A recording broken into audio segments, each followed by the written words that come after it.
Here at Lake Grove Presbyterian Church, we recognize the complexity of this season and are inviting all of us to reflect on our experience of this complicated and uncertain time.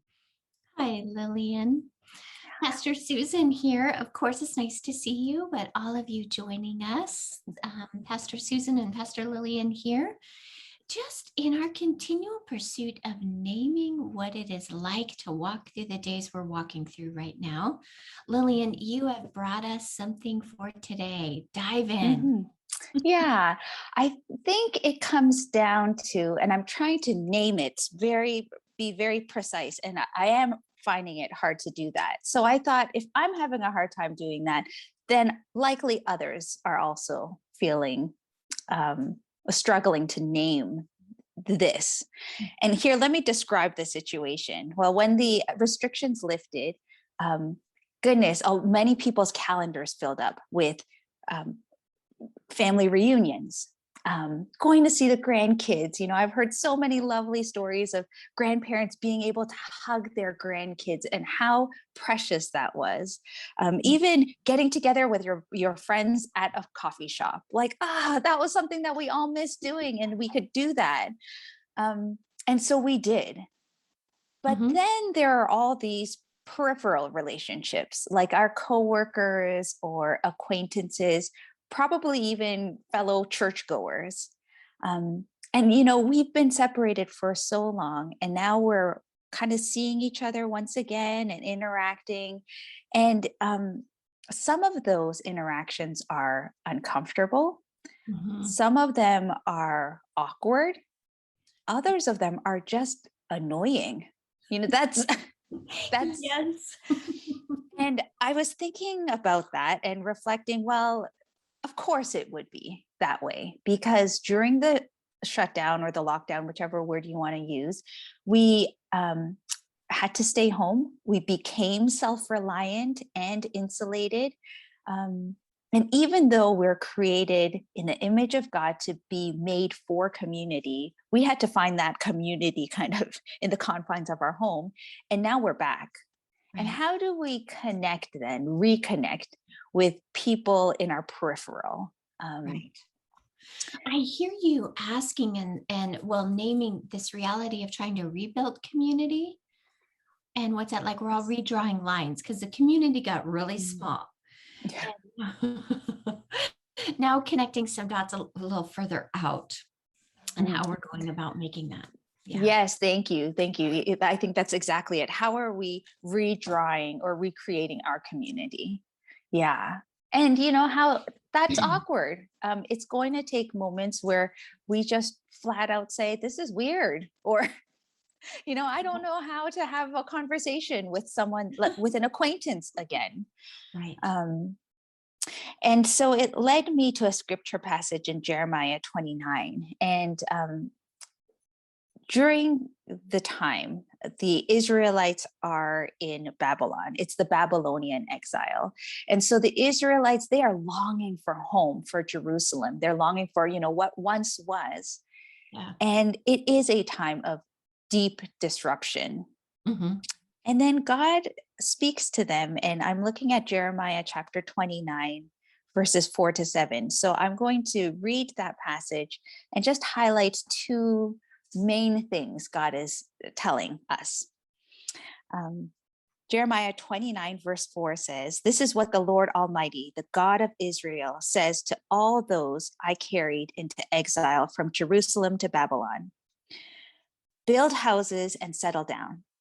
Plant gardens and eat what they produce. Marry and have sons and daughters. Find wives for your sons and give daughters in marriage so that they too may have sons and daughters. Increase in number there. Do not decrease. Also, seek the peace and prosperity of the city to which I have carried you into exile. Pray to the Lord for it, because if it prospers, you too will prosper. This is what the Lord Almighty, the God of Israel, says." And so I just think, oh goodness, aren't we all? So we've named it. This is a disrupted time. Yeah. And so too for the Israelites, it was so disruptive for them to have been plucked out of their home and led to a totally foreign country, foreign culture. Everything was unfamiliar to them. And God says, reconnect, live your life, get married, build houses, settle down, even though it's not home. Plant gardens, eat what the gardens produce, live that life. Right. And then the second one in verse 7, it says, pray for peace and prosperity for where you are. Don't fight it. Don't curse it. Don't, push back. Yes. He says, pray for peace and prosperity for the culture and environment or the people who are around you now. Because if it prospers, you too will prosper. Isn't that a wise word? I saw you just ponder for a minute there, and I felt like almost like wanted us all to sit in that, in the prospering of another. Right. And as we build these communities, but the reality, live your life. Build it with the beauty of relationships and of growing things. Lillian, when you were reading that one, I love that he added this in, plant gardens and eat the produce. And I thought, oh, isn't that a tendency? I'll speak for myself, but my own human tendency that I may be watching something be nurtured, but I feel mad about it, this situation, so I'm not going to enjoy it. Right. You're not going to, it's like, no, just let that go. Right. Nurture, plant, eat it. Eat. Live life. Yes. Participate. Yeah. With the enjoyment of it. I think. Yeah. It's okay to eat the produce, even though this isn't what home was like, even though we're not where we used to be. Right. And then I know that the word prosperity is kind of a touchy word. So I just want to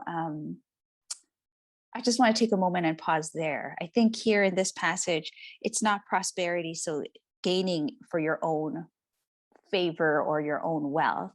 It's really like, what is that peace and prosperity in God? So that, I think of the passage in Ephesians where it says, we participate in the wealth and the abundance of God, right? And it's not monetary or necessarily, it could be, but it's that the relationship with God that we're able to cultivate and experience. Right. And you're really highlighting that, and it is for everyone. Build that for everyone.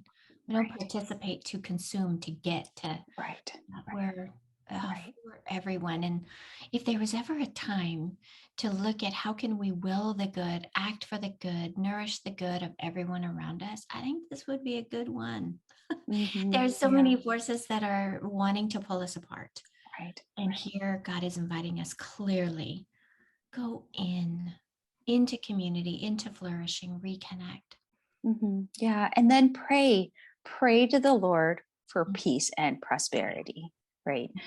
Don't fight. This is not the time for that. It's to pray for the Lord's direction. So then I came across 3 tips. We like to give tips too, so during this time when we are reconnecting and redrawing the lines of our community, what are 3 things that we could do? One of them is to reach out directly and be blunt. It's okay to just call someone up, say, hey, I know that we're not best friends, you're not part of my family, but I really want to connect with you. Just be blunt. And then secondly, be honest about your boundaries. If you don't feel safe meeting indoors with that person, that's okay. Just speak honestly. It is honesty and assertiveness, I think, is something that I know I struggle with. How I don't want to, I don't want to hurt someone else's feelings, but if we're able to say it honestly, not because I want to be malicious or anything, but just because I want to set my boundary, that is kindness. Yes. So reach out directly, be honest about your boundaries. And then the third one is to attend a regularly scheduled meeting or activity. So I think that can be via Zoom, it can be in person, but if you have something scheduled regularly, it's more likely that you will broaden that community. Yes. So it's not a bad thing to have something regularly scheduled, even though there may be times where you're begrudging about going. Right. What we're doing, yes, go ahead. But give yourself a little routine. Yes. And make it manageable is what I'm hearing from you Yeah. too. Don't overdo it, but set yourself a little rhythm.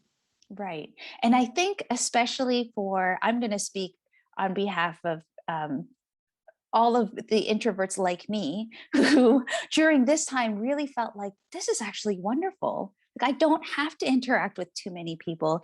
And perhaps like me, you are feeling like, oh, this is becoming so comfortable that trying to, redraw those lines of community is harder for you to do.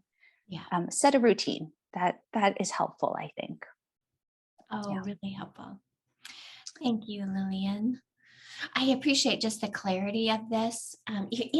Everyone's feeling this, and the fact that you're helping us draw it out and look at it is such a gift. Thank you.